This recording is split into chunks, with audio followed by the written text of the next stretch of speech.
A 100-meter long train going at a speed of 60 km/h. It will cross a 140-meter long platform in எந்த செகண்டில் எந்த டைமில் கடக்கும் அப்படின்னு கேட்குறாங்க. டைம் கேட்குறாங்க.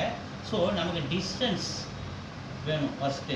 ஸோ டிஸ்டன்ஸ் பண்ணால் 2 லென்த்து கொடுத்துருப்பாங்க. ட்ரெயினோட லென்த்து ஒரு 100 மீட்டர் ப்ளஸ்ஸு பிளாட்ஃபார்மோடைய ஒரு லென்த்து 140 மீட்டர். ஸோ ரெண்டுக்கு ஆட் பண்ணால் நமக்கு 240 மீட்டர். இதுதான் நம்ம டிஸ்டன்ஸ்னு வச்சுக்கணும். ஸோ 2 ட்ரெயினோட லென்த்தும் பிளாட்ஃபார்மோட லென்த்தும் கொடுத்துருந்தாங்க. நம்ம வந்து ஆட் பண்ணி டோட்டல் டிஸ்டன்ஸை நம்ம வச்சுக்கணும். டோட்டல் டிஸ்டன்ஸாக நம்ம வச்சுக்கணும். அடுத்து என்ன கொடுத்துருக்காங்க, ஸ்பீடு கொடுத்துருக்காங்க.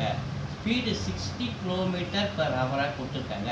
ஃபஸ்ட்டு இதை நம்ம என்ன பண்ணணும், மீட்டர் பர் செகண்டாக மாற்றணும். ஏன்னா டிஸ்டன்ஸ் மீட்டராக இருக்கும்போது இந்த ஸ்பீடை நம்ம மீட்டர் பர் செகண்டாக மாற்றணும். 5/8னால மல்டிப்ளை பண்ணணும். ஸோ 6 டேபிள் அடிச்சா இது 3 டைம்ஸ், 6 டேபிள் அடிச்சா 10 டைம்ஸ். அப்போ 10 × 5 50/3. இது வந்து ஸ்பீடு. அடுத்து நமக்கு டைம் வேணும்னா ஃபார்முலா.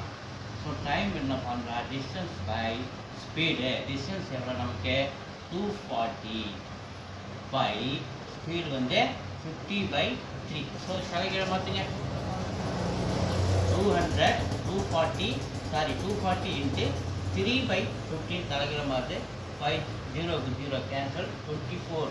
ஸோ இந்த 5 டேபிள் இந்த 24 அடிச்சிங்கன்னா நமக்கு என்ன 4.8 கிடைக்கும் இல்லையா.